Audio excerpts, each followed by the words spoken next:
Welcome back, everybody. This is the Hollywood Purgatory. This is where the entertainment industry comes to get judged. Welcome back. I am Jeffrey Harris, a 401 Mania. On the other end of the spectrum, as it were, is Jay Snook of the Good Men Project. Say hi, Jay. Hello, everybody. How's it going? Jay, we are back from Thanksgiving. I hope everyone had a safe and happy Thanksgiving with your family. You had a chance to decompress, relax, have some nice food, some turkey, pumpkin pie, green beans, and all the good stuff. But now it's time to get back into the swing of things. I'm I hoping visited I my did. I got hometown. ridiculously stuffed. Good. Boy, So before we I get ate way into too things much. this week, yeah, how was your Thanksgiving, Jay? Pretty good. Got to see some of my family and sisters, father, stepmother, stepsister, stepbrother, grandparents. That was kind of nice. Lots and lots of food. We watched a few films afterwards, so it was fun. Can't complain. Uh, did you have a favorite dish this year? Hmm. Did you guys just eat turkey or anything special? It was just turkey, but it was pretty good turkey. Got Okay. lots of leftover turkey, so We, I've been having that. So I can't say there was a favorite dish. It was just nice to see my sisters because I don't see them yeah. much these days. They're working, I'm working, craziness, all that stuff. I live in LA now, but my parents still live in Sugar Land. It's a suburb right outside of Houston, Texas. So it was good to see the hometown. Thankfully, my hometown wasn't too heavily damaged by Hurricane Harvey. I mean, of course, Houston is still in recovery, but it was nice to see my hometown a little bit and go through my old stomping grounds. Um, my family, they're on a bit of a Whole Foods kick right now, and everything they get is from Whole Foods. It's kind of like that South Park. Remember the South Park thing with all the Whole Foods? It's a little bit like that. But look, not going to knock it. Whole Foods is very good. They have good stuff there, and I really enjoyed the turkey we had from Whole Foods. So thank you, Whole Was there a, Foods. And was there a, that's was there not a highlight of, was there a highlight of it for you? what was that? Oh, the garlic, I mean, the turkey, of course, was very good. It was served with this mushroom gravy, and the Hmm. gravy wasn't too. It it was, I guess, it was a slightly thinner gravy, but it really paired very well with the turkey and these garlic green beans that were also very good. So nothing too fancy, but this mushroom gravy that went with the turkey was pretty amazing. So I liked that. All right, so we are going to get into it. We just this week we saw the release of Pixar's latest animated extravaganza, and that is Coco. This is an amazing film. I think it is quite possibly, Jay, one of the best films I've seen this year. I have not seen The Shape of Water yet, but I am seeing that next week. So, I mean, that's been getting a ton of buzz and also awards buzz, so that could be a good one. But what were your impressions of Coco? And is it the stretch for me to say this is one of the best movies of the year? I don't know if I'd say it's a stretch. What's definitely sure about this film that Pixar does a lot lately is very visually stimulating, really good colors, really good Oh special man, effects, really good the best.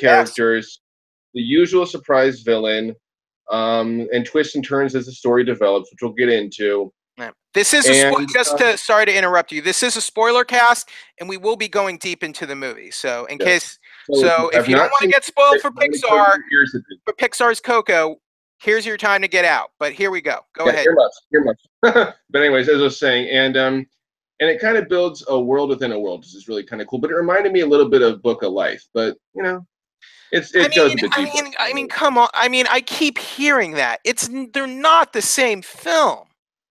I'm not saying they're the same thing. But I mean, I like before this film.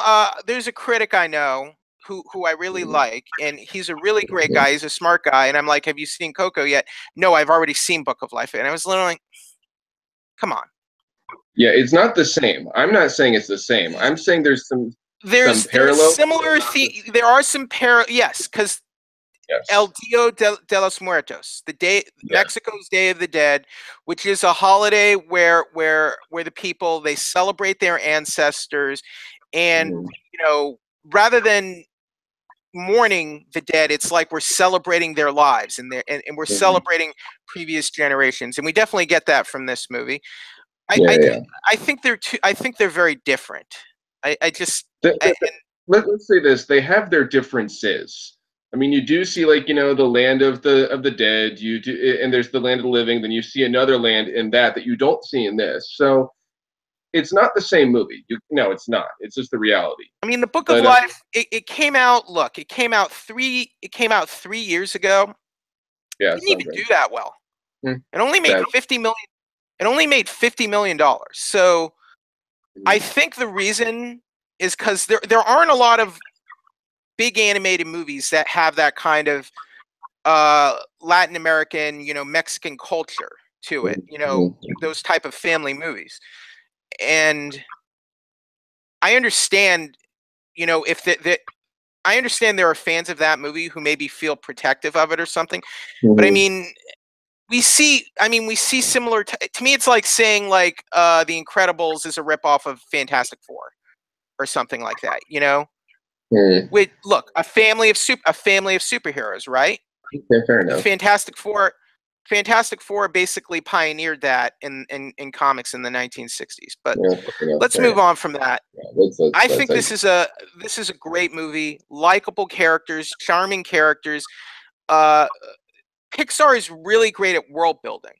And what I mean I by that, they really think when they take you into a world, like a sort of imaginative world, they really think of every concept of how the world works.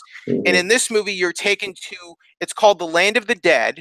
mhm, The young boy, the protagonist of the film, Miguel, he's taken mhm, into this world called the Land of the Dead, and it's a, as you said, it's a world within a world, and they think of all these sort of how people who live in the mhm, world who are the dead spirits of like our relatives, and they're mhm, these sort of living skeletons, as it were.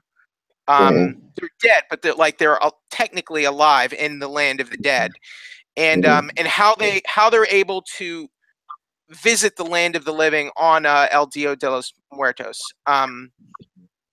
I thought the world that Pixar created here, the movie was directed. Let me just give you the credit. Lee Unkrich co-directed the film with Adrian Molina, who co-wrote the movie. Um, Lee Unkrich was the co-director of Toy Story 3. So if that, just to give you this movie's pedigree, mhm. I thought the world we were really transported to this world. I thought it felt very immersive. What did you think?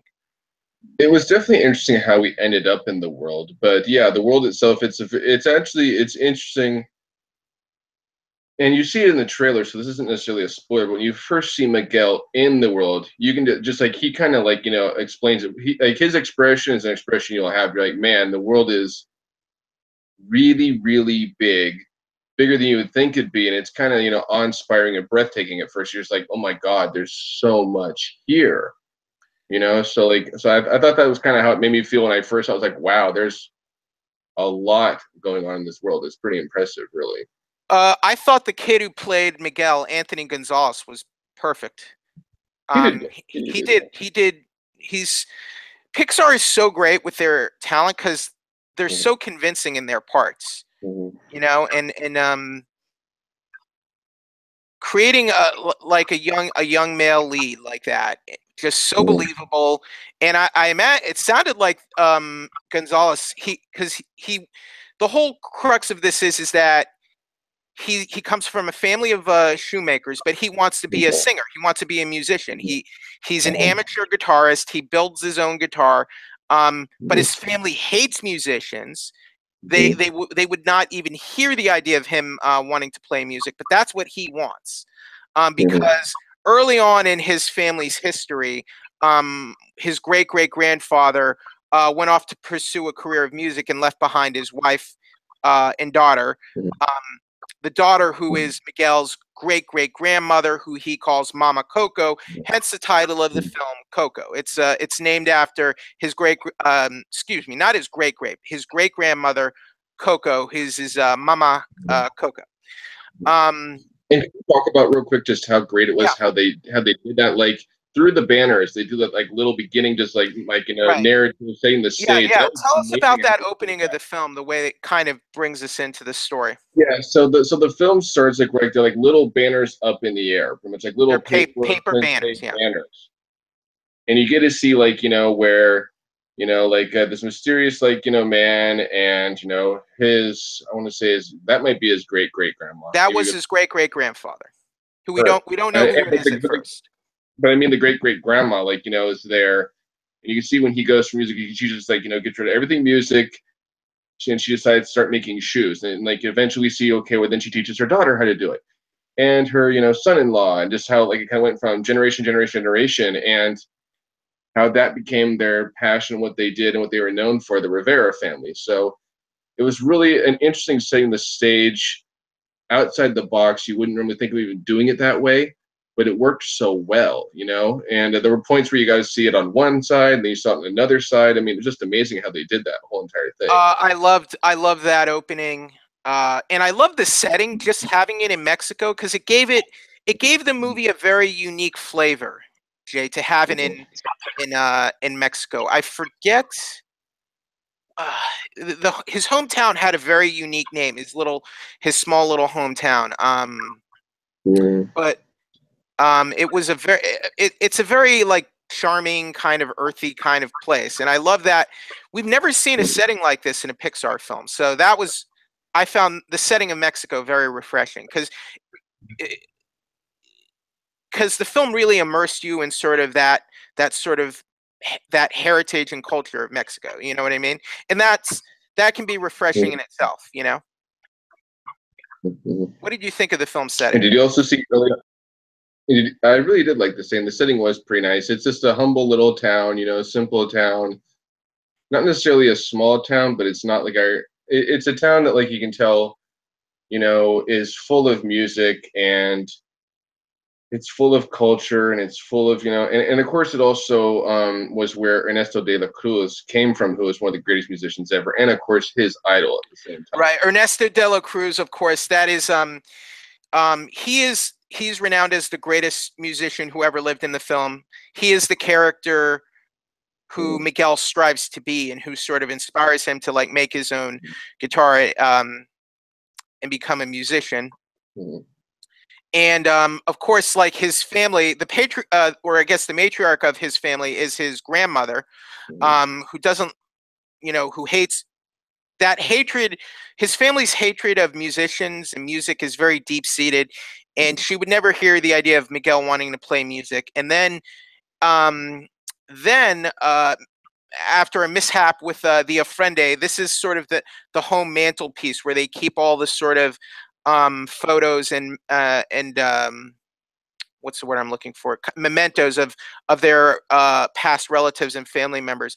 The photo of his great great grandfather and his great great grandmother and his mama Coco, it falls off because he's playing with his kind of street dog Dante, and he sees the head of the photo was torn out, so he can't see his great grandfather's face. But the photo has a very revealing guitar, and it looks just like the guitar um, that's possessed by or that was played by Ernesto de la Cruz, who came from the same town as Miguel. So Miguel gets into his head that Ernesto de la Cruz must be his great great grandfather.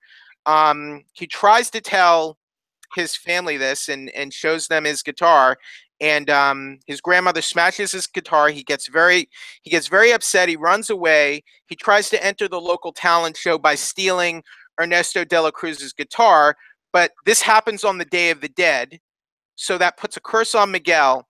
So basically he becomes a wandering spirit, but he meets his old relatives who were already in the cemetery in the land of the living to kind of see the family for the holiday, and they take him back to the land of the dead, where he meets his great great grandmother, Mama Imelda, who was the woman left by his great great grandfather so he could have a music career. She basically, Miguel can only go back home if he receives a blessing from his relative on a pedal, because they spread these petals around to help the dead spirits visit the land of the living. So those are important. That's what I like about the movie. Like, there are all these concepts, but they're not. They're very simply introduced in the film. Like, they don't spend 10 or 20 minutes explaining all these things. Like, okay, you need the pedal, you need to give him your blessing, and he can go home. It's that simple, right? I love that the movie's it's so well written. They don't have to explain it as long as I do. You just see it and you get it. And I think that's to the movie's strength. So, of course, Miguel doesn't want to leave without, he doesn't want to follow a blessing that says he can't play music anymore. So he decides to find Ernesto de la Cruz to get his blessing because he believes that person is his great great grandfather. But in the land of the dead, Ernesto de la Cruz is like this big celebrity, and there's like no way he can get there without help. So he goes on this adventure, and he meets another wandering spirit named Hector, who's trying to get back to the land of the living to meet his daughter. And he can't get there unless there's a photo on an ofrende, where they keep all the photos of their relatives. And if basically in the land of the dead, if your relatives forget you, you die. So that's kind of, so even when you're dead, you can still technically die at some point. So that was an interesting concept. And it's a great adventure from there. It has great music. And the themes are powerful. A great message about honoring your ancestors, about knowing how much your family loves you. I mean, perfect time of the year to release this film, over the holidays. I loved. I actually think it goes a little bit deeper because it's really about just having your whole family together. Is really, I thought, what the message of this film really was. There's a lot of deep messages in the film. I think we could probably talk for hours about about all the messages. It's so good. I have very little. Here's my only complaint, and this is barely even a complaint. There's a big plot twist in the movie, and the big plot twist was a little predictable. And since this is a spoiler cast, what's the big twist, Jay? Do you mean the one who Hector really is, or do you mean the one with Ernesto? Well, both, because it's tied together. So tell us. I wasn't too surprised by the Hector one, but the Ernesto one, I probably should have seen coming, but I didn't the first time I saw it. I didn't.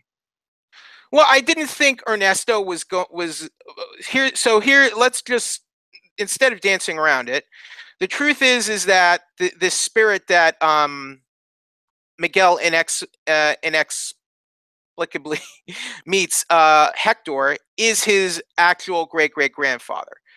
It was never Ernesto de la Cruz. It was this guy named Hector. And here's when I figured that out. The moment Hector says he used to be a musician, I'm like, that's his real great-great-grandfather. It can't be de la Cruz.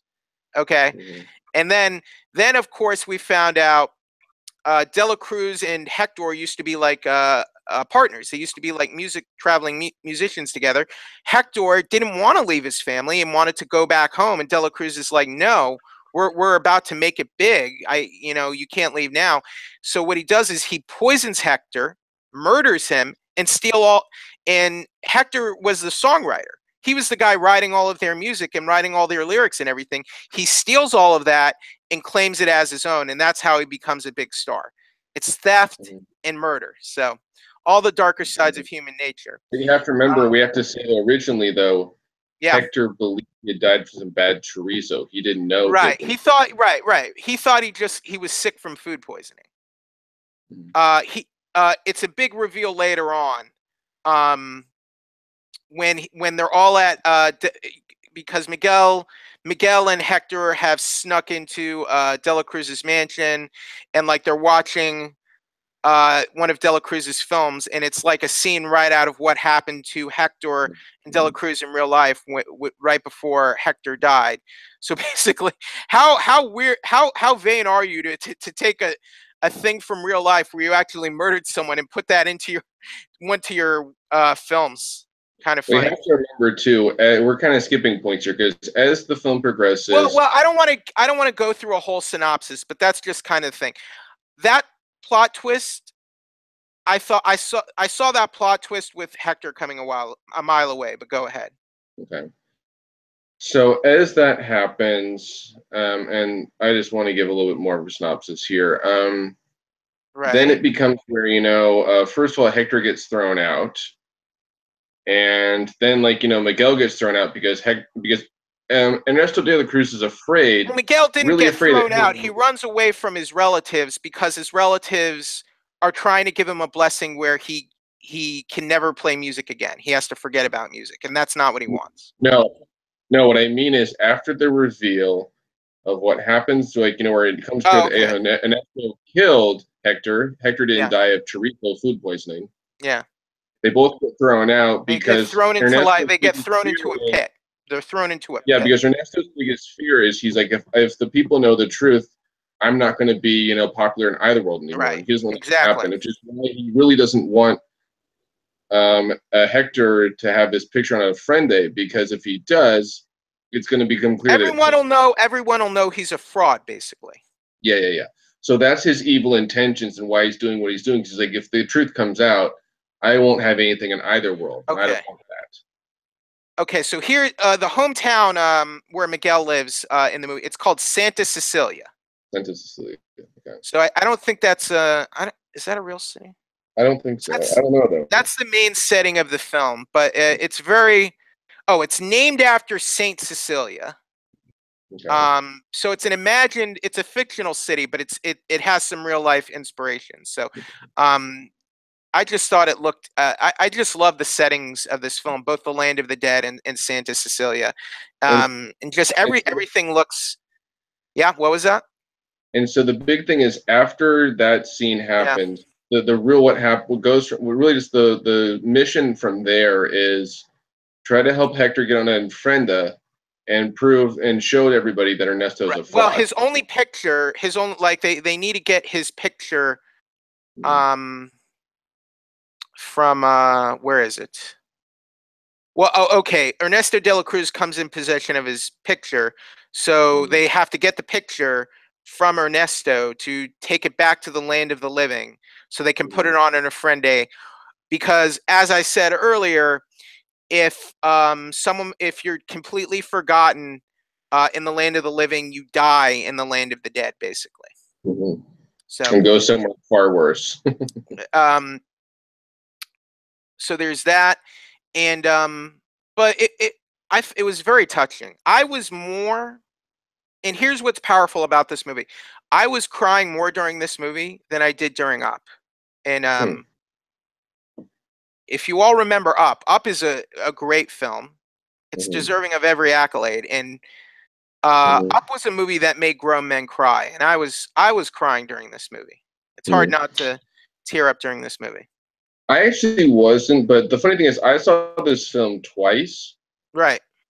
It actually hit me more the second time than the first one, which is kind of interesting. Yeah. I was surprised by that. Like, I didn't tear up, I didn't cry, but especially that one scene towards the end. Oh man, like when that happened, I was like, just damn. I was like, it definitely hit me harder than the first time seeing it for some reason. I'm not sure why that happened, but it did.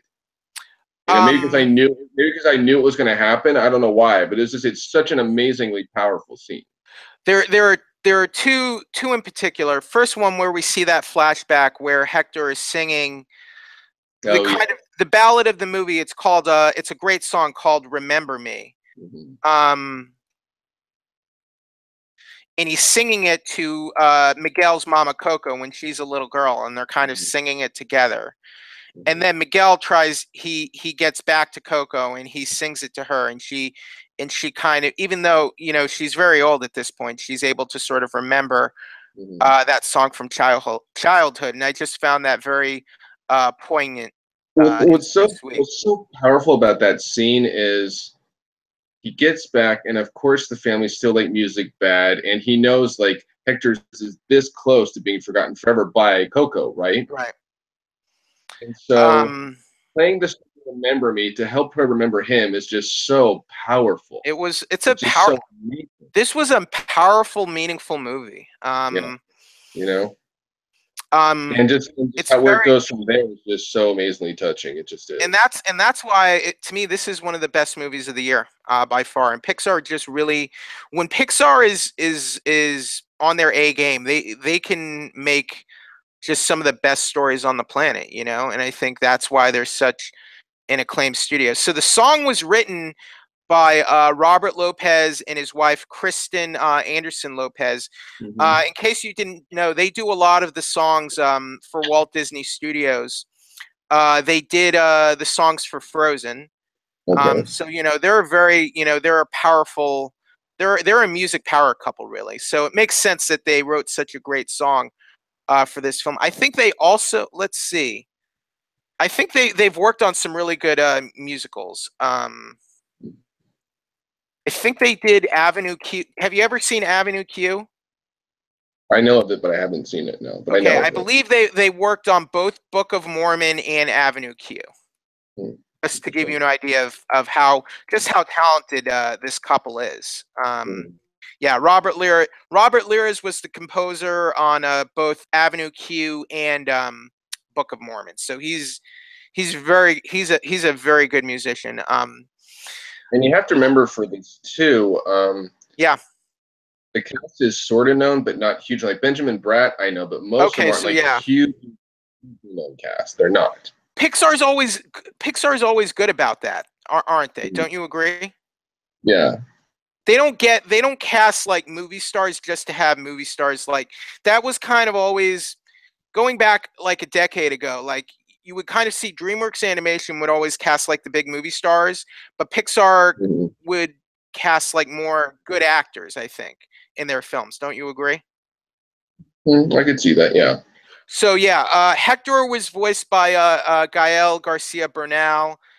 Benjamin Bratt voiced Ernesto de la Cruz. Um, and Miguel's great grandmother, Mama Imelda, that was Alana Ubach. She's done like a lot of movies and TV over the years. She's not a big star though. So Edward James Olmos he had a small role in the film. Um, Mhm. he was a character called Chincharon. He was the guy who gave Oh, uh, nice. Hector and Miguel. Remember, they go to the slums and they Mhm. get that guitar. That was Edward James Olmos in the film. And Gabriel Iglesias had a really small role too, but he was in this. Oh, who you want to know who my favorite character in the film though is? Frida Kahlo. You Who? know, the artist with the unibrow. And what I like about that, Frida Kahlo was a real life artist who, and I just thought the film kind of captured her very well in a kind of a fun and amusing way. What did you think of the Hmm. Frida Kahlo stuff? I thought she was good, a little weird, but kind of good. I thought Right, I actually kind of liked one scene I really liked in this movie is when Hector and Miguel are doing the music competition in the Land of the right. Dead song that's out of the box. That was a really good scene because you could tell it I kind of like that. got knocked Miguel out of his shell, but they kind of created a little bond there, which was kind of I cool. like that scene, and I like that song. It was called "Un Poco Loco." Yeah, that And was fun. I think the original music's a big part of this Yeah, movie, and I think I don't think they used any existing songs no, or they none that I didn't. really recognize, but Yeah, so all the that was original really songs good. yeah, Yeah, the original songs were really good. They did a very good job with that. Like I said, not just "Remember Me," but yeah, "Un Poco Loco," and just like kind of created yeah, the songs. I did like the songs a lot. I it really did. felt That's for sure. I mean the whole world felt immersive. It really Mhm. immerses you in this whole kind of world, just with the music, the settings, and great characters. And I think Pixar can do that better than just about any other studio on the planet when they are focused and they are on their A game. I think the exceptions are things like the Cars movies, really, I do have to for say, obvious honestly, reasons. this isn't one of the best Pixar movies I've ever seen, but it definitely is up there as a good one. Like I said, I I liked would it more say as a it's up family. there. I would say it's definitely up there, but that's okay if you don't feel the same way. No, no, no, no, no. It's up there. It's just like really honestly, the movie that still takes my breath away today when I watch it is Okay. Zootopia. And this is not at That's that not level. Pixar though. Zootopia is Disney, not Pixar. Well, Disney distributed this though. You know that, right? Yeah, but Zootopia was animated entirely by Walt Disney Animation. Okay. Pixar animated Coco. All right, And I get that. they animated Up. Okay, so I get that. I'm just saying that, like, when it comes to like, I think this was better than Zootopia, but Zootopia is a great film. Don't get me wrong. I love Zootopia. when it's just like with this film and Zootopia, this one is a good film. I gave this one a 9 out of 10. Actually, it was higher than I originally planned on giving Okay. it. Okay. But Zootopia is one of those rare films for me when I watch it again and again, and it every time it takes my breath away. Even though I know it's going to happen, it's just got such great characters and All it's right. really a mess. So this one What is about good, but Up? What about Up? eh, Up I like. Up is good. Up is a Toy good Story film. 3. Toy Story 3 is really good. I'm glad they took their time with Toy Story 3, and it makes me excited for Toy Story 4 because Okay. 3 they really took their time. I mean, there were parts in 3 where like that part with the incinerator, you know they're not going to be like, wait, but are they? This Right. is supposed to be the third one. We're not sure if there's going to be a fourth one at this time. I think this is right up there with I think it's right up there with Up and Toy Story 3, to be honest with you. I think it's right up there with some of the best features Disney has ever made. So let's It'll do well. I know that it'll do well for a fact. It's one that the whole family can go and see. I okay. agree with that, and it is up there with those levels. But for me, the one that's the highest for me lately is Zootopia. But Toy Story, In terms of animate, you mean in terms of animated features? yes, that's what I mean. Okay. But I do agree that Toy Story 3 and Up, and like even like Moana was pretty good, to be honest. Like some of those animated films, like they were Moana, good. look, Moana is a very good movie. I like Moana. This is a step above Moana, I gotta say. I agree, and I agree. I'm not Okay. disagreeing there. But like some recent animated films have come out, like there's good ones. And there's like this one is better than Moana, but I would say Zootopia is just a little bit better in my eyes. Not much, but a little Okay. bit. Well, let me look at this. Okay, so Coco right now has a 96 certified fresh rating on Rotten Tomatoes. Its Mhm. average critic rating is 8.1 out of 10, which is very good. The audience score with 11,000 votes is 97%. So the movie is the weekend's not over yet because this is Saturday, but it made 18.6 million yesterday. It outperformed Justice League, and it's probably gonna finish very strong this weekend. And when movies have good reviews like that, they have good word of mouth at the box office. So that bodes very well for it in the coming weeks. And like you said, I think you said last week, and I think before the show, there isn't a lot of competition at the box office until Star Wars comes out. So Yeah, Coco's yeah, probably going to be dominating the box office for the next couple weeks until we see Star Wars. We're probably. yeah, we're only what we're less than 3 weeks out until Star Wars. Wow. Yeah, and also what's good about this film too is it's the first film in a while you can take the whole family to see. Those don't come out every day. They come out Right. every now and again. But like Justice League, I wouldn't say the whole family should go see that. But this, you could take like kids, adults, old, young, because Disney hits so many age groups and so many. And this film I heard is already doing really, really well in Mexico. It's like one of their like best films ever there, which Well, makes sense. for obvious reasons, Jay. True, true, but still, it's Right. doing really well. Hey, what about the Lego Ninjago movie? What about it? That's a family. That's a family movie, right? True, but that one to me was the weakest of the three Lego movies I've seen so far. What about the Star I haven't from seen that. That one's a smaller company, and I think that one's sadly going to come and go. I think that's Sony Pictures Anime? That's a family movie you can really take the whole family to. it's not at the level with this one though. It's holiday themed. Mm. Uh, uh, Those have been a Christmas, but yeah, yeah, yeah. Um, I'm surprised the Star didn't get more of the faith-based crowd because it's that Mm, kind of movie. You know what I mean? yeah, yeah, All right. So, yeah. how well do you see Coco doing with all these great reviews and just how it's looking right now? So far, it's made 40 million since it was released on Wednesday. Really, only that so far? I'd imagine more. I'm surprised. Mm.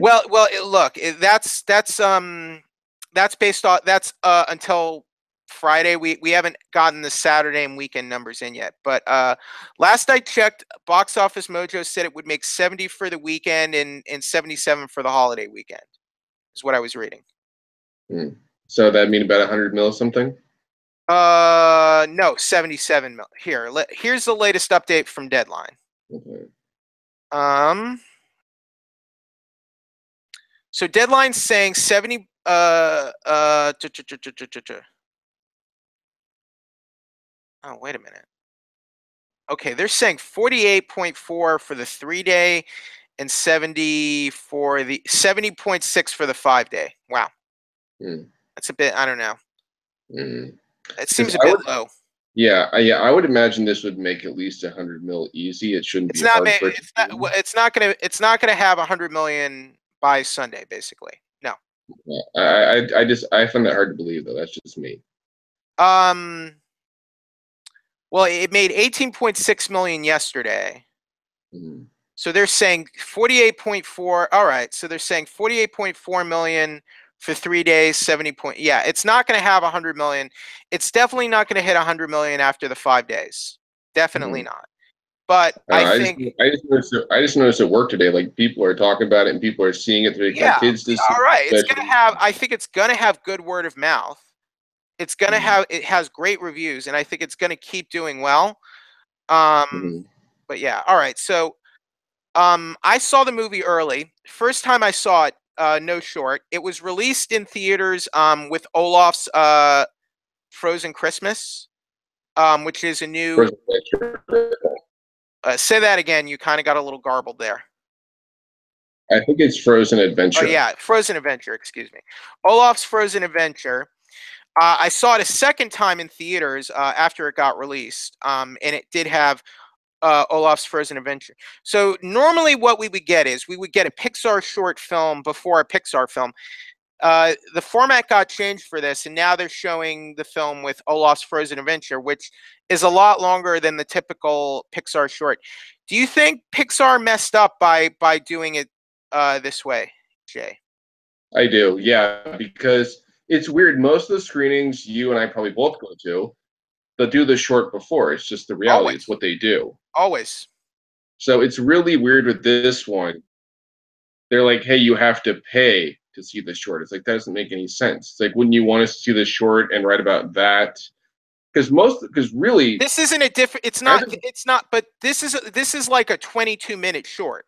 You and know, I know that, but what I was gonna say is it's not. It's one not thing a that regular Pixar. type of short. It's almost like a. I It's know almost like a movie in itself. I know that, but one thing that like Pixar does really, really well, I think that gets better every time is their shorts. Yeah, I was a little sad not to see when I saw the film at the El Yeah. Capitan Theater on Hollywood Boulevard. Mm, Um, I saw it on November 18th. All right, it was when mm, I first saw it, and I was a little sad that we didn't get like a nice little short film because those, you know why? Because that's kind of like a nice little appetizer to the meal. mhm. You know? It is. It So is. I was a little Like sad. like the, like the one they did Lou like before Cars 3 was just amazing. It was so good. Yeah, I kind of missed it a little bit, Yeah. I but did. people like Olaf, they like Frozen. I'm not saying they shouldn't have made that.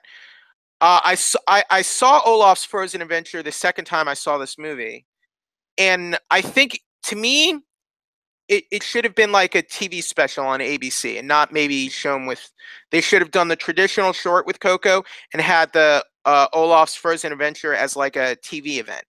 I think Mm, that would have been better for the holidays. you're But that's probably just my opinion. you're All probably right. right. So Justice League is still in the headlines, Jay. Mm. And here's a what's going on there? You're like, I man. know. You seem upset. Are you upset? Mm, mm. Are you sure? We'll see what the news says. Then we'll We'll see see how what I the news feel. says. Okay. So here's the story I wanted to talk about. Where did it originate? I believe it came from Variety. Justice League is likely to lose up to $100 million. Okay. I'm reading this on IndieWire. Oh no, Forbes. Came from Forbes originally. I'm sorry. Um, so this is a movie that had 300 million in production costs, and likely 150 million for global marketing. So Mm. those aren't those are two separate budgets. So that's 450 million right there. And so basically, the film's possibly going to lose as high as $100 million for Warner Brothers. What do you make of this news, Jay? Well, you know what's a funny thing about this news? It takes me to the female Ghostbusters, right? Right. Which the same thing happened. It lost 100 mil in theaters. It was considered a flop in theaters. Right. And yet that movie made its money back in Blu-ray and DVD sales. And the same thing and the is that same thing verifiable? and the same thing happened with The Last Judge as well. The Last Judge Dredd. The Last Judge Dredd. Dredd 3D. Yeah, that bombed in theaters. It was a flop, but it made its money back in Blu-ray. And the reason I bring up the Ghostbusters... It didn't necessarily make its money back. It possibly sold well on Blu-ray, but that doesn't mean it made money back. Well, the reason I bring up Ghostbusters is because Ghostbusters made enough of its money back where it was announced by Ivan Reitman they are doing a sequel. The cast that's left and the new cast coming together. So that is happening. So people saying, there won't be a Justice League sequel, it's going to die. Ivan Reitman, that's just wishful thinking on his part. No, I think it actually is announced. He did announce it. It's happening. No, he didn't. Where? Where did he announce it? I saw it somewhere where he did announce that it is happening in the near future, the next few years, because it made its money back in Blu-ray. Here's something I found.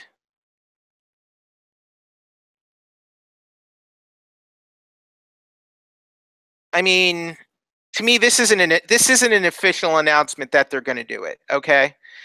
Here, I have something more recent for you. Okay. From Dan Aykroyd, and something he said about Paul Feig, the director, or Paul Feig. Mm-hmm. This is I've heard that one. Okay, here's what Dan Aykroyd said. This is from Deadline. The director, he spent too much on it. He didn't shoot scenes. We suggested to him in several scenes that were going to be needed and said, nah, we don't need them. Then we tested the movie and they needed them, and he had to go back about $40 million in reshoots. So he will not be back on the Sony lot anytime soon. Mm-hmm. The film, which reportedly cost more than $140 million to make, grossed just $230 million worldwide. That's not very good, Jay. And I agree. Blu-ray's not enough. Blu-ray's not enough to support a film like that. It's not. I'm sorry. It's not enough to justify a sequel to that kind of disappointment. And look, we're almost in 2018. They don't have a release date set for a Ghostbusters sequel. They're not making it. I think it's the next few years. So it is happening because it's not going to happen. How much are you willing to bet there's going to be a sequel to that Ghostbusters movie that no one liked, by the way? That's not true. Plenty of people liked it. Yeah, I mean, yeah, some people liked it. It wasn't well received. Very well. Mm. It didn't do well. It flopped. It made like 70 mil, which isn't great for a 150 mil movie.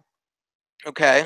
And it flopped because, and I agree with Aykroyd there, the budget didn't to be that big. He used more special effects than he needed to, because they always use special effects, but they use more practical than. Well, he says they had to shoot very expensive reshoots, because I guess people weren't understanding the movie. Well, what happened was I know someone who saw one of those, things where they wanted to be like, hey, what should we and shouldn't we keep? But what really hurt the movie in my eyes was that teaser. They really screwed up. That teaser was terrible. Right. So we're getting off track here. We're getting off track. Anyways, so going back to Justice League is, it may not do that well in theaters, but it doesn't mean a sequel is necessarily dead. Necessarily. That's what I'm saying. Going back around. I'm not saying a sequel is dead, but the movie didn't even, like, the projection, the early estimates had it at 96 million. It made 94 million in its first weekend. Mm-hmm. And it has a budget of $300 million. Think about that. They spent $300 million on this movie. Then they spent another $140 million to market and distribute the film. That's $450 million. So then here, let me just give you the breakdown here. So let's look at the film's worldwide take. This is from Box Office Mojo. It's currently sitting at 332 million worldwide. Now Okay. you look at that figure, Jay. 332 million worldwide. Not all of that money goes back to the studio, right? Some of Right. that goes to the theaters. Some of that goes back to the overseas distribution partners. Not all of that goes back directly to Warner Brothers. So you can't think, okay, the movie cost 300 million. It's made 332 million worldwide. So that means the film is in profit of $32 million. No, that's not how it works.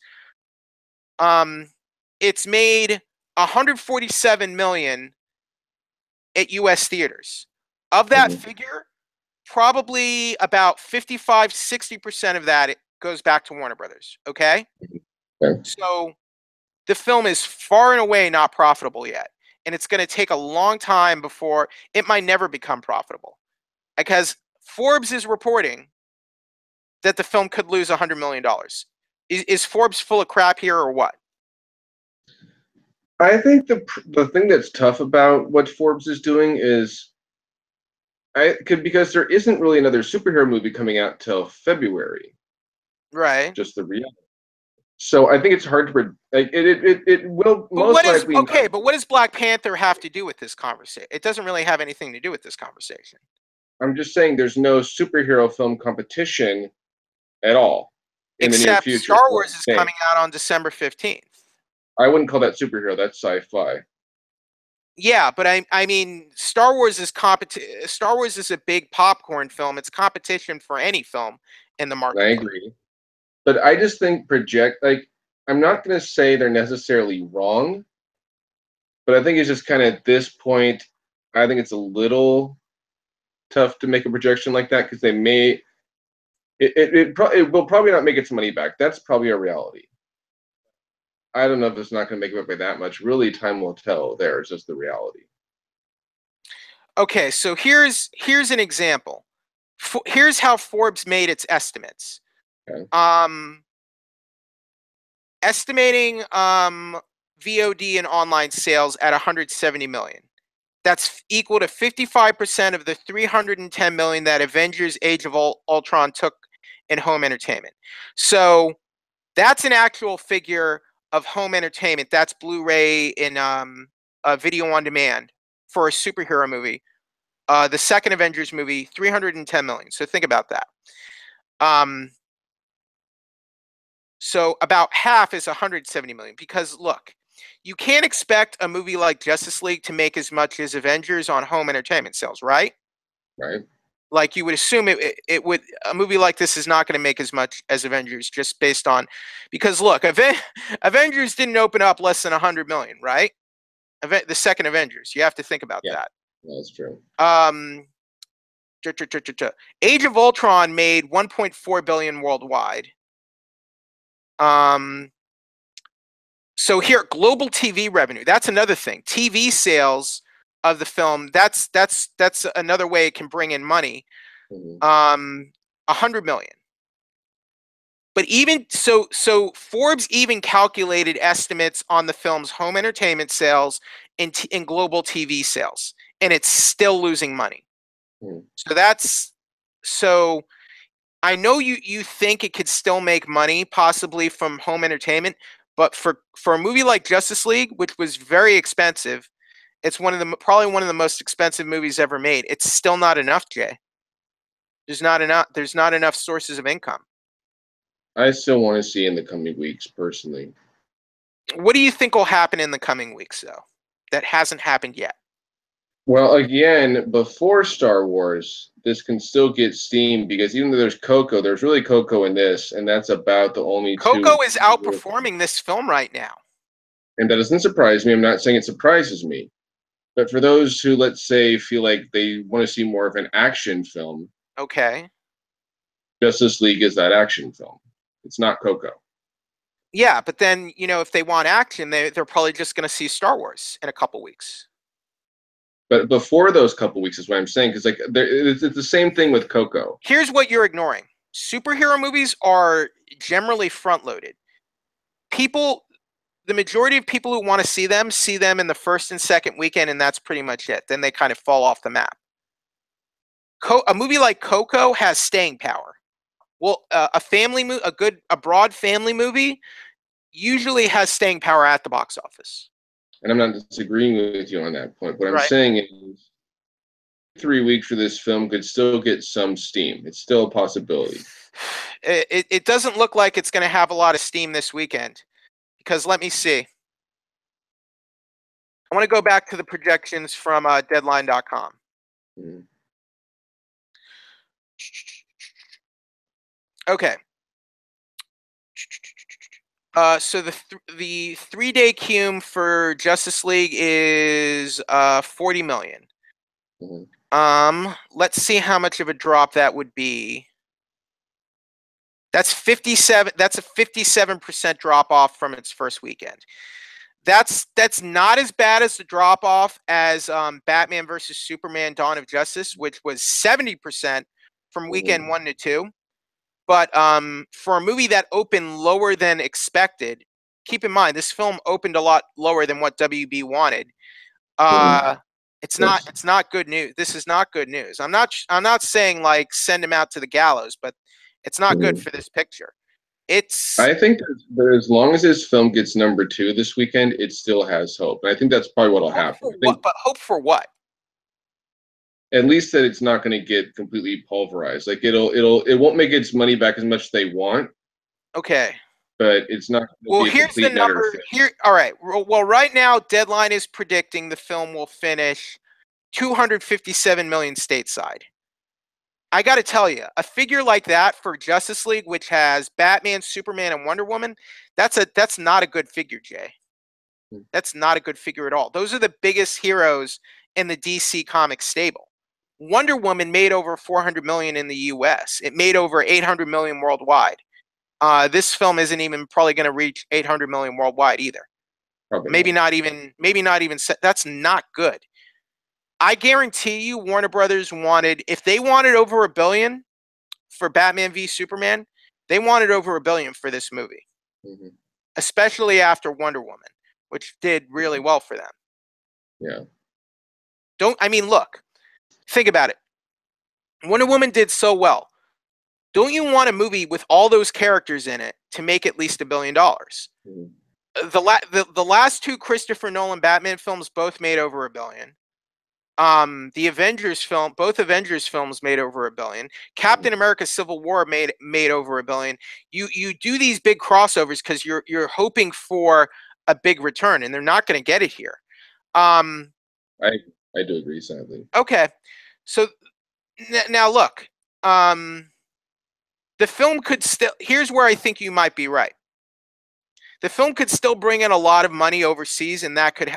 And while the split for overseas box office returns is lower for the studio, but there might be so much of it that could help the film out. We'll see how that compares. Yeah, that's really important. Like, I just want to see what happens to this in the coming weeks because there's still time. Is what I mean. And there's not much time because in a couple weekends, Star Wars is coming out, and that's just going to engulf the universe. Okay. And I agree, but before those, those 2 weeks. So here's the question I put forth to you.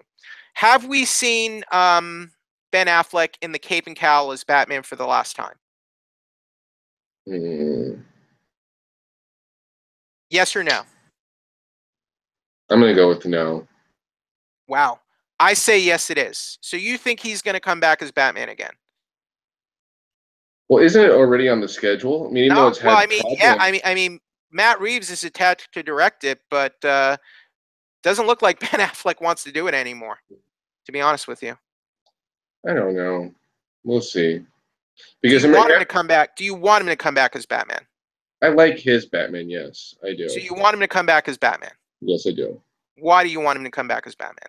Because he's that older, grittier, not perfect Batman that you haven't really seen in live action form. You've seen him in cartoons many times, animated DC movies, but an older Batman without a Robin who has his demons, haven't really seen the live action medium much, to be honest. You really haven't. Well, we haven't the last time we saw Batman with a Robin was Batman and Robin. Yeah, yeah. Don't bring that up. That was terrible. On screen, and I'm not counting John Robin Blake from The Dark Knight Rises either. Yeah, true. That I'm sorry, that having a middle name of Robin does not count as having Robin in a movie. I'm sorry, Christopher. That was so stupid. By That the way, movie, okay, so moving on. yeah. What was it? Say that again. That movie, in my opinion, was.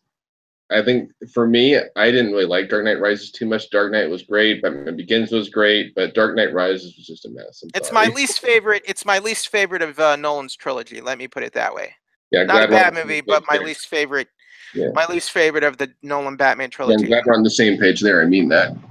Okay, so yeah, I think we don't have to agree on everything, right, Jay? I think it's fine. I think we can disagree with each other, but still be okay about it, right?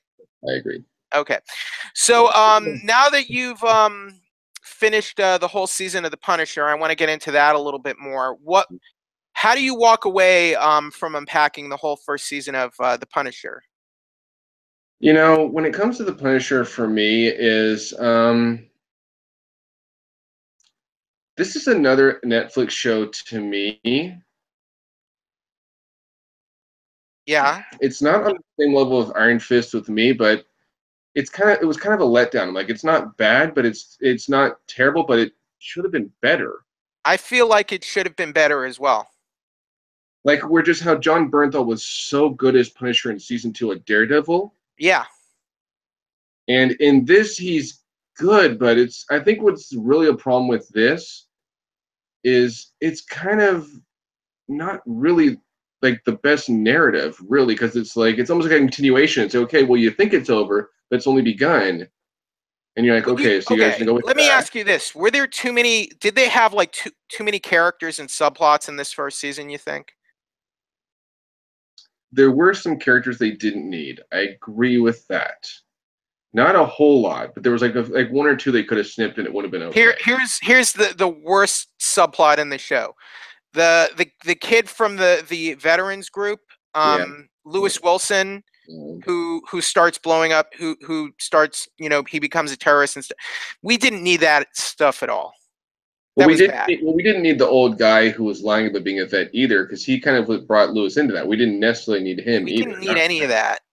Really. Yeah, I did kind of like how it started, where he's trying to do a new identity and a new life and go away from all that. But he has no connection to Frank, so it's like. No. I'm talking about Frank. Where Frank is working at the construction. Okay, right. Whatever his last name is. And he's trying to go away from that. But my problem I had with that was you knew he was going to put on again eventually. He'd have to. You knew it from the trailers. You knew he's going to be Punisher again. He may not want to be, but he's right, because at the start of the series, he basically quits. Yeah. And then he's just hiding out for a while. Yeah. And I thought Micro was actually kind of nice. Micro was kind of nice. Look, I like the Micro character. He's from the comics. Yeah. I liked his relationship with Frank. Yeah. I didn't like his family. Like, why is Frank visiting his family and playing like surrogate dad to his family? That I didn't like at all.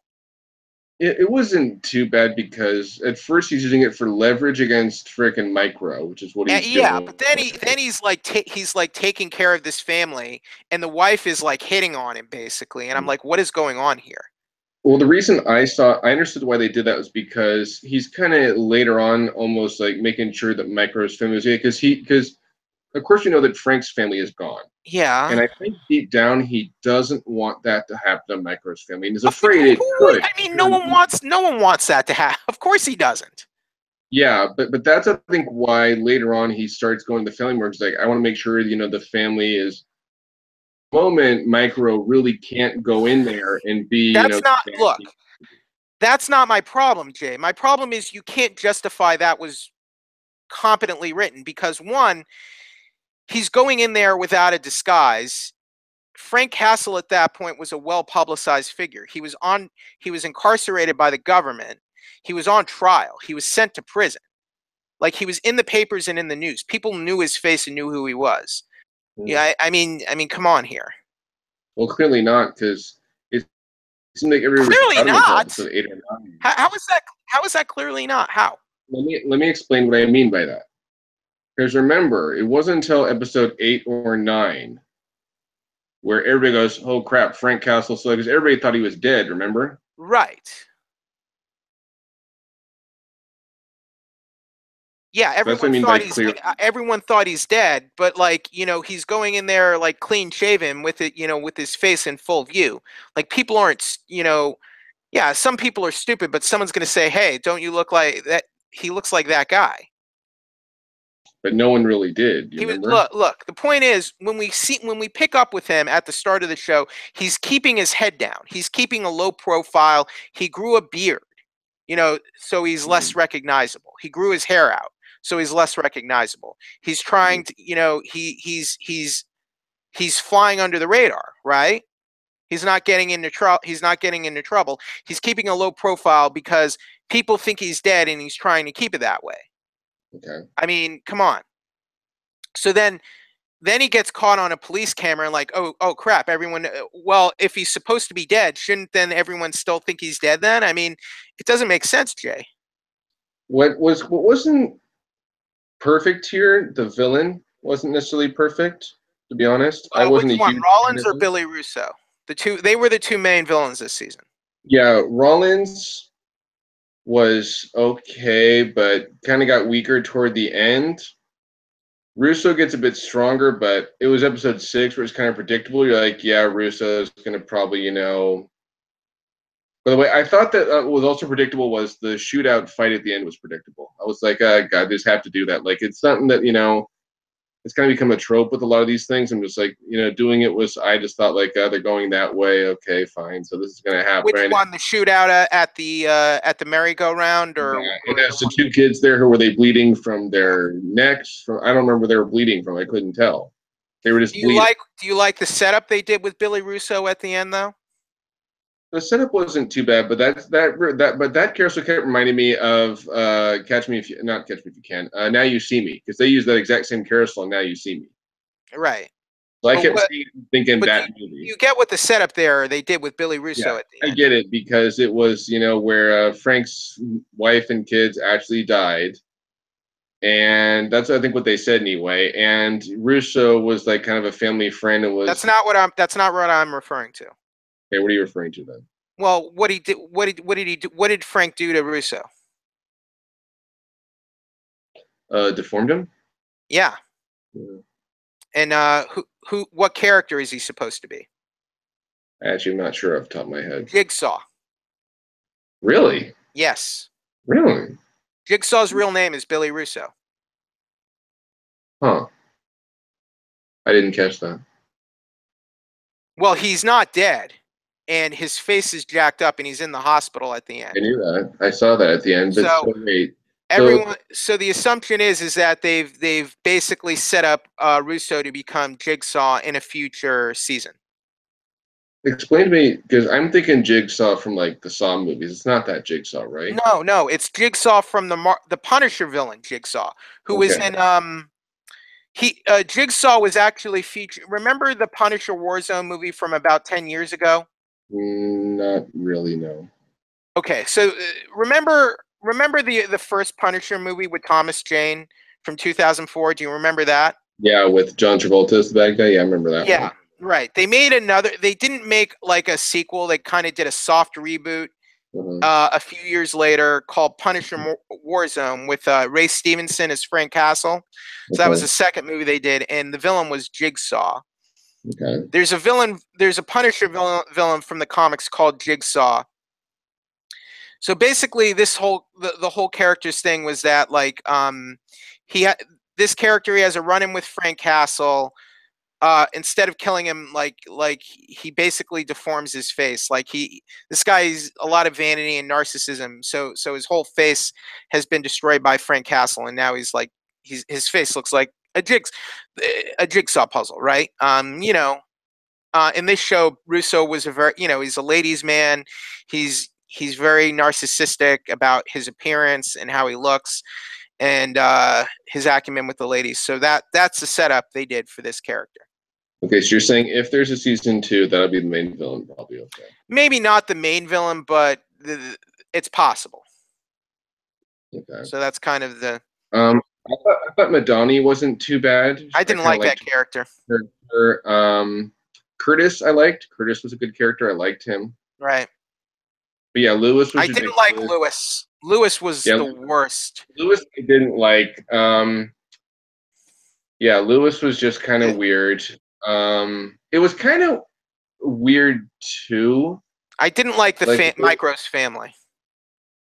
it was just weird. Like later on, like where like when he's getting beat up and he's starting to like have the weird like fantasy thing with his wife. That was kind of weird to me. I I thought that was those scenes didn't bother me so much. It was just a When he's getting little tortured. weird. It's like at one point they're I like think hooking up. You're like, oh, okay. I think he's just trying. I think it's sort of the idea that he's either finding sort of a something to focus on to get him through the torture, or he's kind of like on that line where between life and death, where he's sort of thinking about crossing, like letting go and crossing over to be with his family, or holding on to that rage, that rage, which is what fuels him and keeps him alive, I think. Now let me ask you something because I heard this Hmm. and Jessica Jones dealt with a similar thing of PTSD. Do you think this Yeah. show does a good job doing that? Do you think it's on a similar level, or is Jessica Jones better? Which one do you think? With the psychological stuff and PTSD, I think Jessica Jones is better.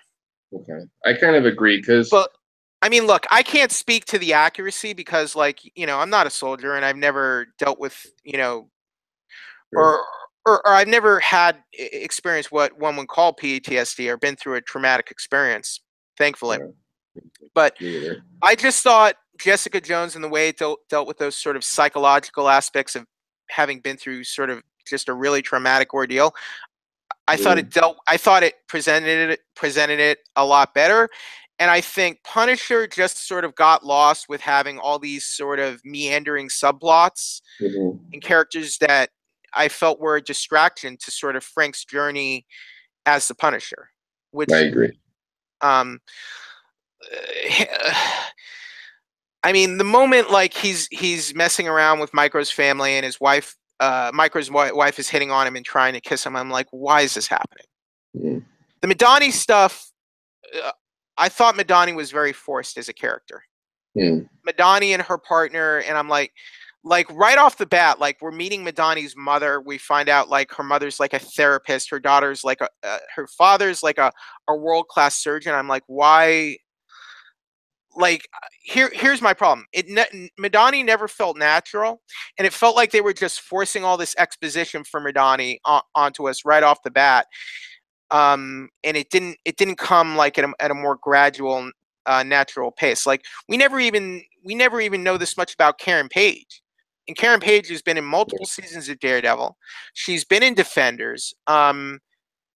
She was on this season of Punisher, and we still don't know much about her backstory. But like they're just throwing all this backstory at us for the Madani character, and none of it felt real to me. I disagree because Karen Page I like showing up because she was kind I of like no, one of those I'm not. I like to loved. the I thought Karen was great in this show. and Madani I think was important because Why? Madani kind of becomes an unlikely ally for Frank as Yeah, well. Doesn't necessarily want to be an ally, but it kind of works out that way because they want the same thing in a manner of yeah. speaking.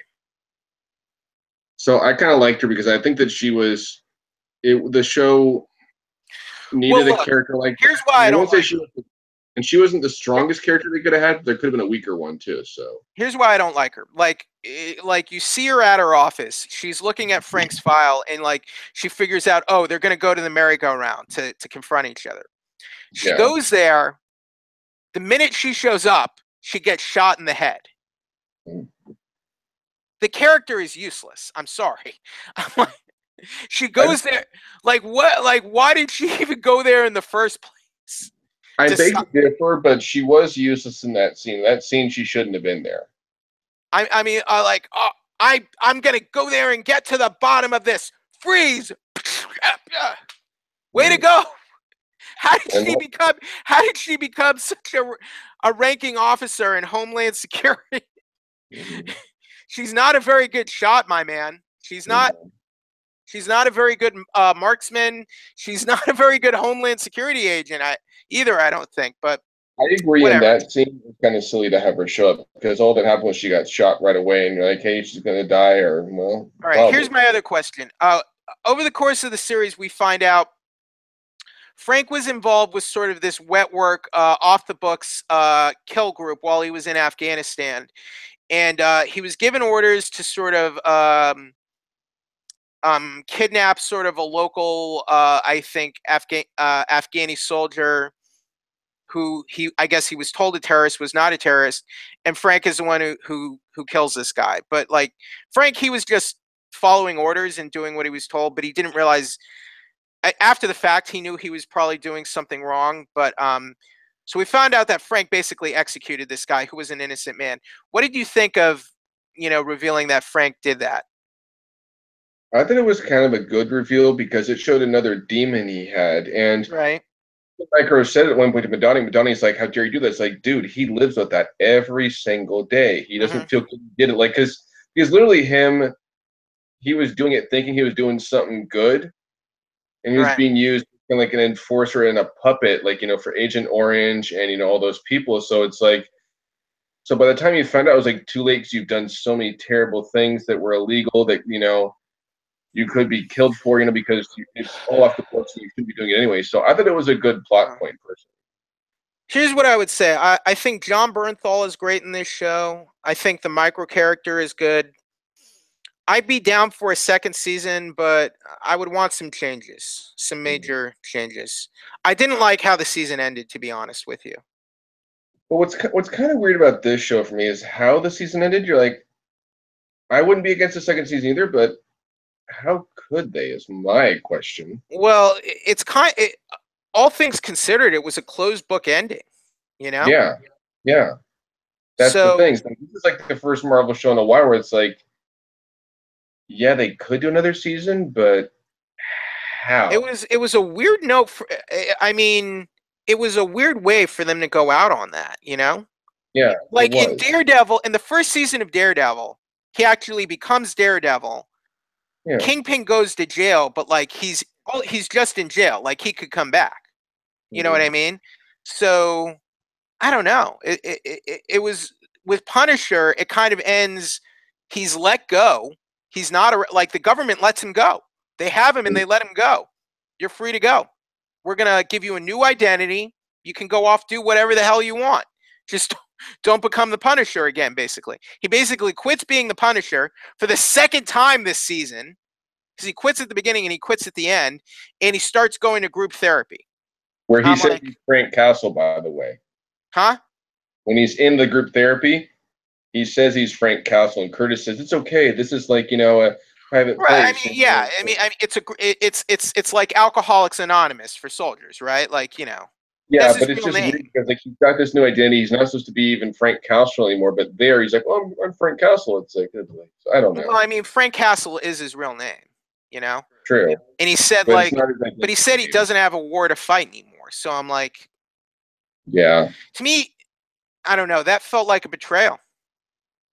I'm not gonna say maybe betrayal is too strong a word. Excuse, too strong a word, but it just didn't feel as much like Frank Castle and Punisher anymore at the end.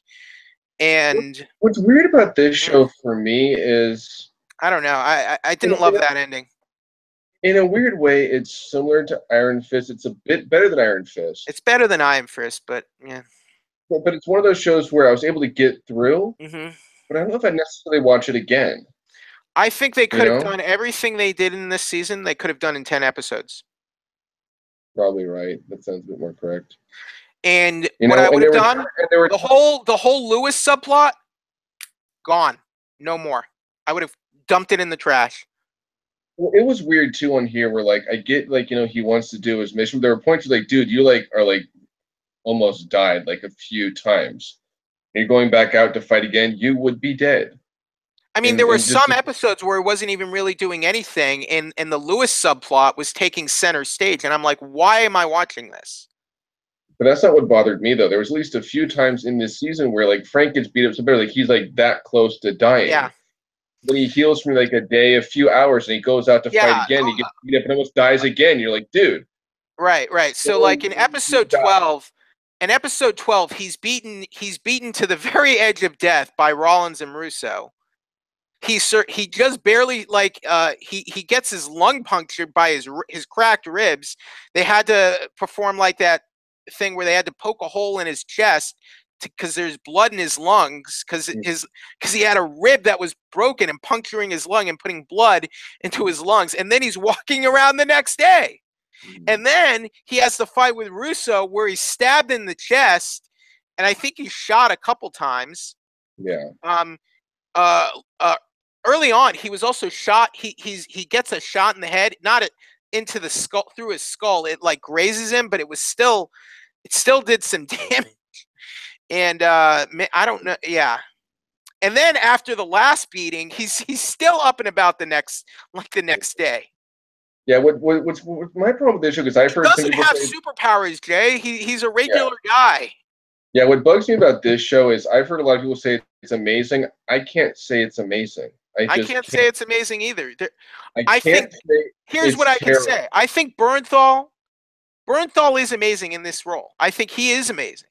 The show itself is not amazing. What's sad about this show is I think he's just not given as much to do as he was in Daredevil season 2, because like Daredevil season 2 really was his like origin of sorts. Yeah. You know, where this was just like a continuation of that, and like I thought at the end of Daredevil, okay, he's the Punisher now. Now let's get to it. And then they had him quit like 5 minutes in. I'm like, what is this? What's going on here? And this almost wasn't the same Punisher that we got in Daredevil season 2, which is kind of weird. I don't know how I think Steve Lightfoot, the showrunner, he came from Hannibal. I think he tried to force this into what he wanted instead of making a really great Punisher series. Honestly. Yeah, and I think if they're going to do a second season, get a different showrunner or a different director or something. I'd be on board with that. And I don't know if this one's going to. It probably will, but I don't know. Well, look, we have this thing where Disney says they're launching a streaming service in 2019, and we don't know what's going to happen to the Marvel Netflix shows that are on now as a result. One would imagine the ones that Netflix produced would stay there, but not really sure. All right, so moving on from that. Now that the pilot is aired for the Big Hero 6 TV series, the embargo is lifted, so now we can talk about the show. So let me preface this. So remember the end of the movie Big Hero 6? It basically ends with Hero finding Baymax's sort of memory chip, and he rebuilds them, and the group comes together to become superheroes. So basically, this movie kind of expands that kind of epilogue and kind of showing how Hero finds Baymax's chip, going back to the university and rebuilding Baymax back into what he was. And then he runs into that Yama guy from the beginning of the movie, who's sort of like the bad guy of the pilot. Yeah, remember when he was doing the illegal robot fights in Big Hero 6? I do now. I do. I didn't catch at the time, but I do remember it now, yes. Who was that? That guy's name was Yama or something, right? Something like that. Yeah, he's like a gangster, and Yama, he's a gangster, and he's sort of the bad guy for this for the TV series. Now, here's what I liked about this movie. They set up like this kind of this new bad guy who's going to be like the recurring villain throughout the show. That was that seemed very interesting. So what did you think of the pilot as a whole, Jay? The pilot as a whole really got me excited for this show because, you know, it brings the world back together, it brings the whole gang back together. Baymax is back, and, you know, they decide, you know, they're going to be Big Hero 6 again, and there's a new threat, and... Well, they're not even the Big Hero 6 again. They didn't even come up with that name until this TV series. Well, true. But what I mean is they all come together again. there was the fear of there being more Baymaxes being made. That was kind of interesting, kind of Right. cool. Now, to be more specific, what happens is that Hero is trying to rebuild Baymax, and he accidentally gets caught by Yama, and Yama is able to clone the Baymax technology, and he makes them into evil robots, basically. And he also hadn't made Baymax's outer shell yet. So Right. Baymax walk around at first. The point Just is that Hero was too impatient. Like Tadashi was all about taking his time and running diagnostic to perfect the design, while Hero wants to kind of rush everything, and and that's here what we got go. him into And here trouble. we're gonna meet the. Is it a new headmaster we're gonna meet? She wasn't in the movie, right? Right. No, because the dean of his college in the movie was the bad guy. Remember? Okay. Yeah, fair enough. I do remember that now. Professor Granville is the dean of the San Francisco Institute of Technology. So we get to meet her, which is kind of cool. She's voiced by Jennifer Lewis. Uh-huh. So we get to meet her again, which is really cool. Not again. We meet her for the first time. That's what I meant for the first time in a long Okay. week. And yeah, just like it did a good, like this reminded me a lot of the DuckTales movie and the Tangled the series movie, and even the Lion Guard movie, Return of the Roar, where it sets the stage for where the show was going to go next. And it does a very good job of that, I think. It really does. I don't mind the 2D animation so much. I think it worked fine for what. I agree. Yeah, they I did a think it good job looked of that. okay. Yeah, it's good colors. You know, it's a good like just setting the stage. And actually by the end, I was like, I want to see where this show go next, and I wish I didn't have to wait to 2018 to find out. But I do. So. I think it's just great to hear Scott Adsit back as Baymax, and just to hear all the little Baymax-isms again. Like, oh no, my body is running away. That was my favorite line in the pilot, because he gets his chip and he puts him in a computer at first. So he's sort of like a disembodied computer at first before he rebuilds his body. Mm-hmm. I enjoyed that, and it looks like this new villain who's in the background is called Alistair Cray, Mm-hmm. who is voiced by Alan Tudyk. Oh, nice. Very exciting. He's a great character actor, and he's done a lot of Disney animation too. Hey, wait a minute. Didn't we hear that name in the movie? I think he might have been in the movie. Let me see. I think the same guy was, but if he's the bad guy, that'd be interesting. Oh, right. Alistair Cray. No, I don't think he. You know what? I might be mixed. He was in the movie. I think. Oh no. Okay, excuse me. The new villain is Obaki. Obaki in. Okay, here's the voice of the new villain. Obaki is voiced by Andrew Scott, and you know who Andrew Scott is? Moriarty. Do you remember BBC Sherlock with Cumberbatch? I didn't watch it. Okay, well, he was Moriarty in the new Sherlock series. Okay. Okay, so this guy called Obaki, he's the guy. So he's the guy on the screen that kind of like the James Bond type of villain who's like watching everything. Obaki is Japanese for like a type of demon or in Japanese folklore. Okay. So they're keeping kind of with that theme. Okay. I think the villain in the movie was called Kabuki or yeah, Kabuki is right. No, wait. I In the want movie, to say. I want to say. Yeah, I think you're right. What do you think of the new villain setup that they're doing right now, though? I think it was kind of cool because it's still mysterious. Like, okay, there's going to be some new villain, but we don't really know much about him or who they are. We just know that they're going to face a threat they probably haven't faced before. So that's kind of cool. Oh no, the villain in the movie was called Yokai. I'm sorry. Okay. But the villain now is called Obaki, and it looks like he knows about these heroes, and so it looks like they'll be clashing with him later this season. So, I think so. So we won't be getting new episodes until 2018, huh? Yep, sadly.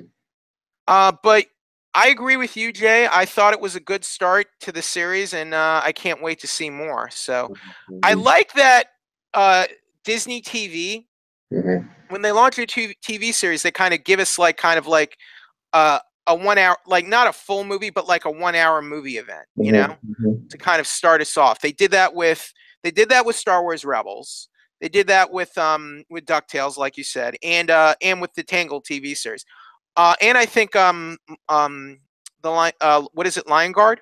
I think Yes, they did the they got same for thing. that too. They And did. I think that's a good way to start the show, to kind of I agree. give us something a little more, but give us something to kind of bring us into this new world they're showing. Yeah, and it does a good job setting the stage because, like, remember in the first Tangled movie, you find out okay how her hair came back.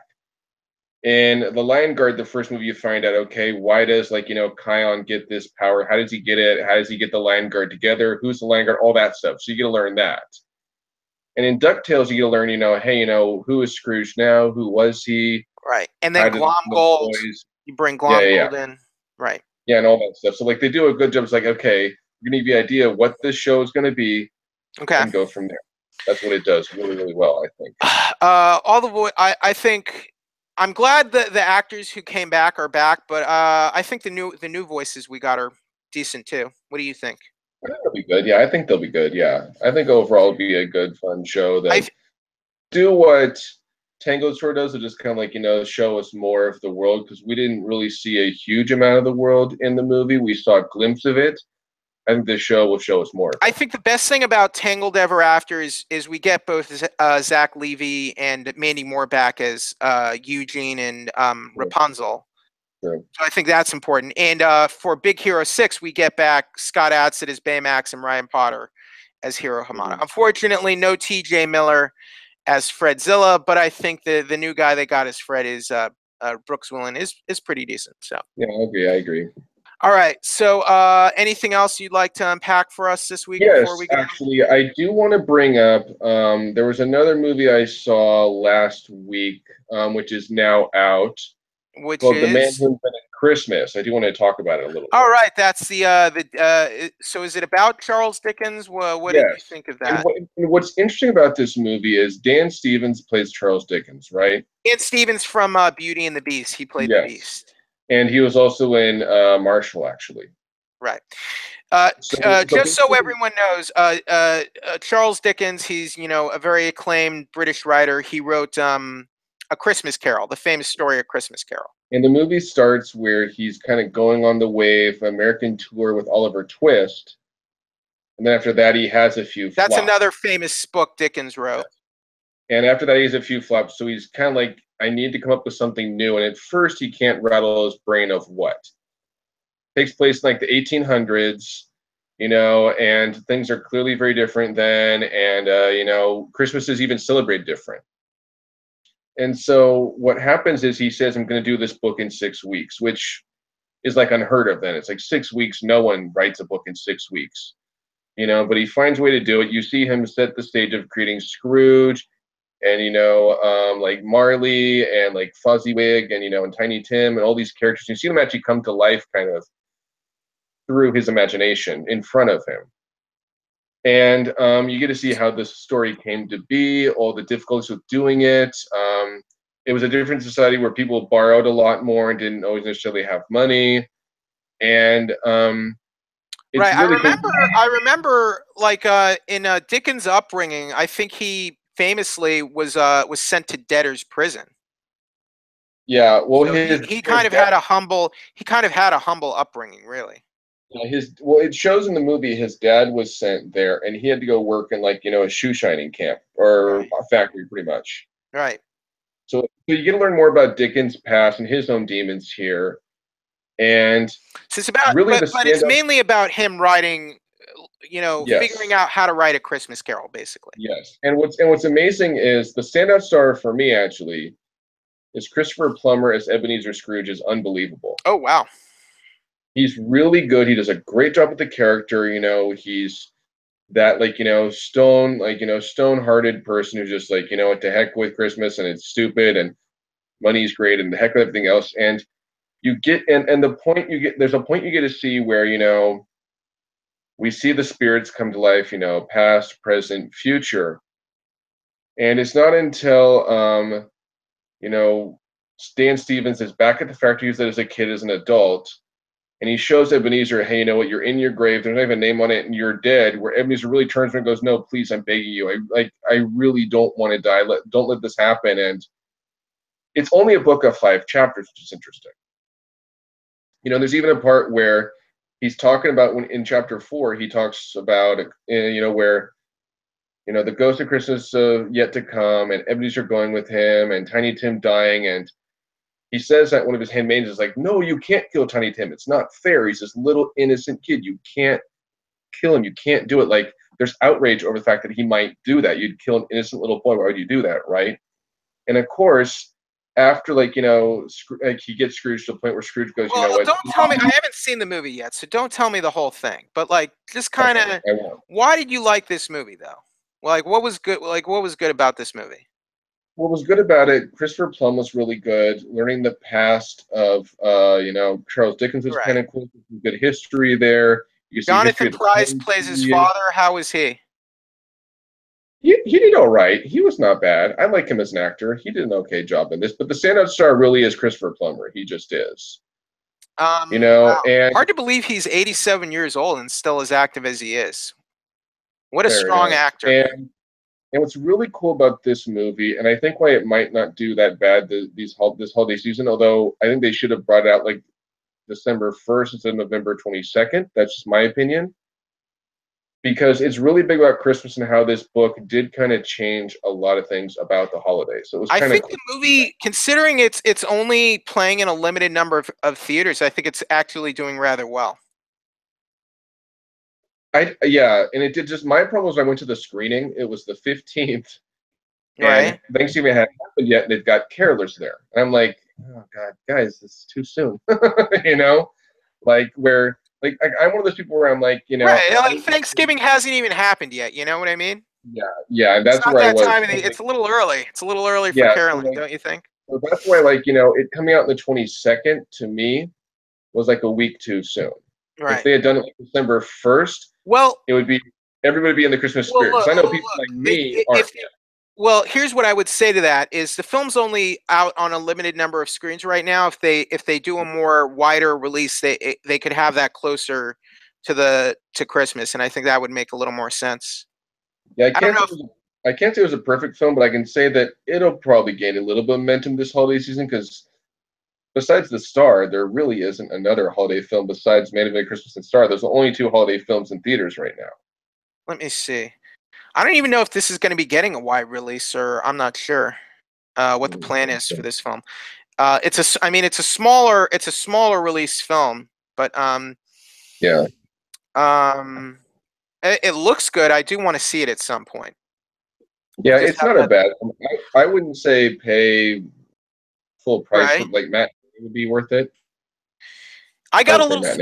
spoiled this last week. You know why? Because I went to my hometown and I went to the AMC there, and it Mm, cost me $10 to see Coco again.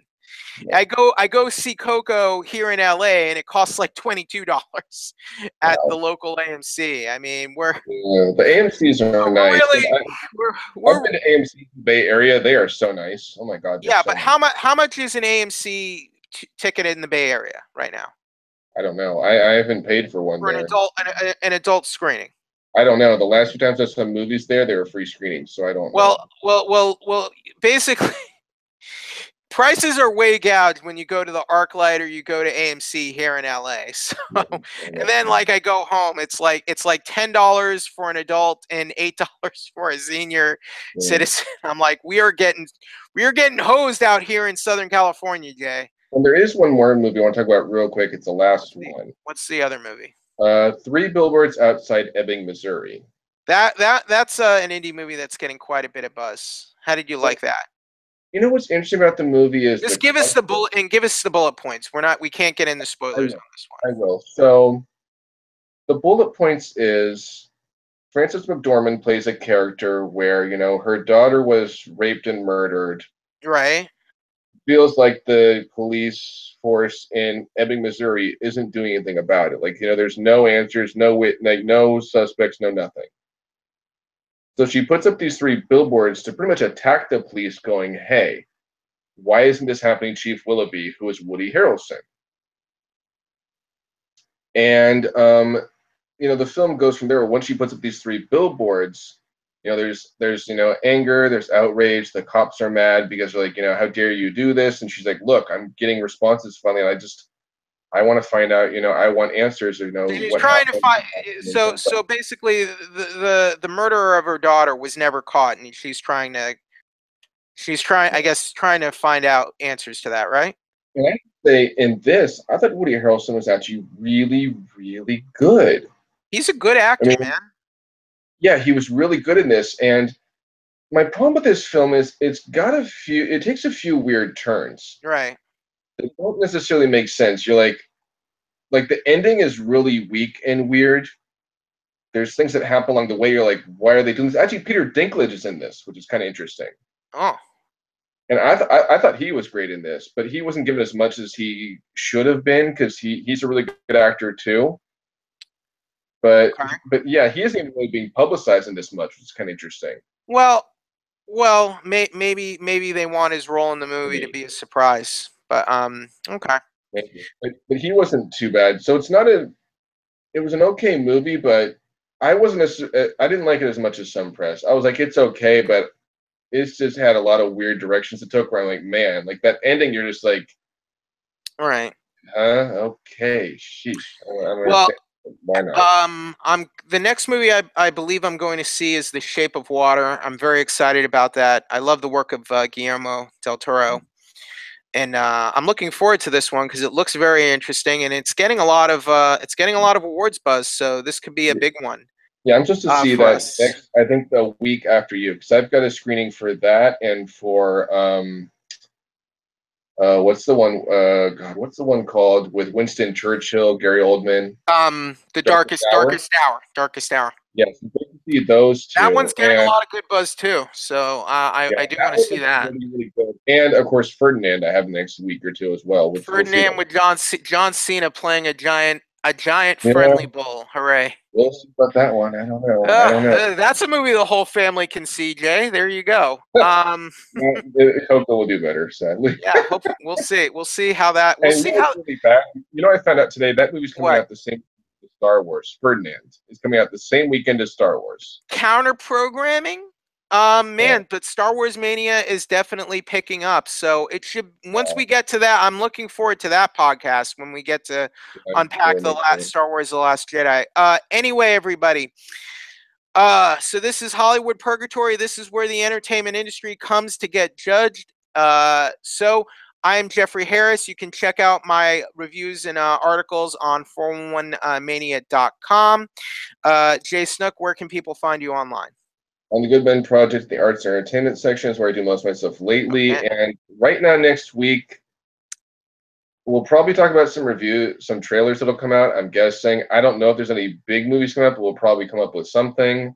Well, we'll figure it out. And yeah, and definitely check it out. We'll have plenty of stuff on there, that's for sure. So, And more Star Wars stuff, I'm sure.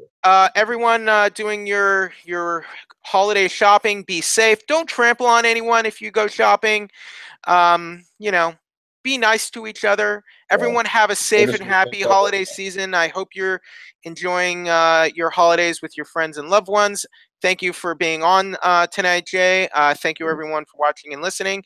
Happy holidays to you all, and good tidings or yeah, something. adios. Thank Adios. you. Go Astros.